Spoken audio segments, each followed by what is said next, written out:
Good evening, family. This is Granddaddy from Granddaddy Says What? Coming to you from the condo still, not the SpongeBob room. Well, as we continue our discussion, we're talking about women. We talked about godly women yesterday, and now we're going to talk about the characteristics of the godly wife. So, I've got 5 of them for you today. Let me give them to you. Things that you can look at, ladies, as you're trying to assess where you are in your relation with God and the things that He would have you do. Guys, things that you should be helping your wives achieve in their role and supporting of you and the family. And whether you're single, things you should be looking for in a mate. So here we go right now. Being a godly wife.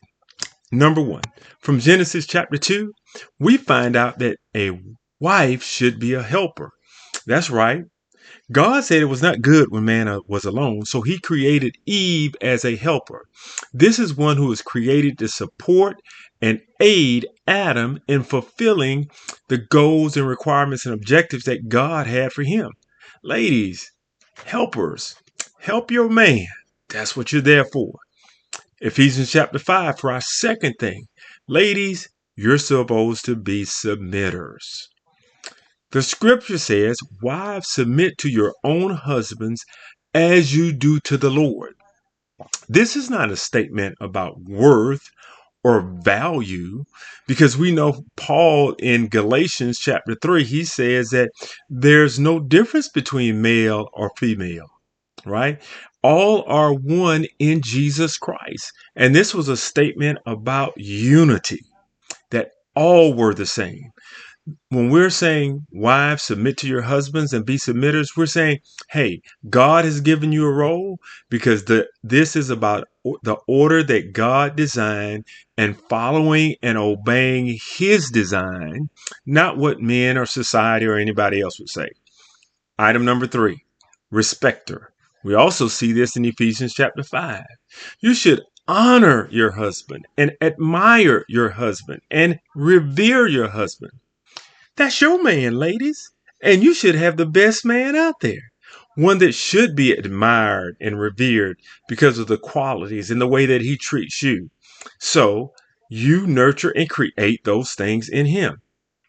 Item number 4, finding this in 1 Timothy chapter 5, as well as Proverbs chapter 3. Respect manager. That's right. Taking care of the home. Remember this thing they used to call home economics? This is a really big chore that requires focused energy and effort. Ladies, you set the tone for the home that you live in.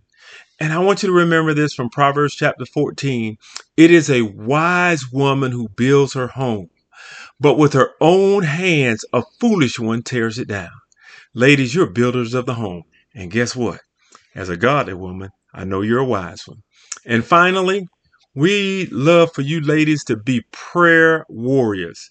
That's right. 1 Timothy chapter 2 reminds us that you should pray regularly for your husband and for the home. In prayer, the wife understands and learns what God would have her do, and her role. And also in prayer, she gets godly wisdom by which she can advise her husband. There you have it. Those are the 5. We saw helper, submitter, respecter, manager, and prayer warrior. Hey, see you next week when we finish up our series on these godly women. You guys have a wonderful day. Granddaddy out.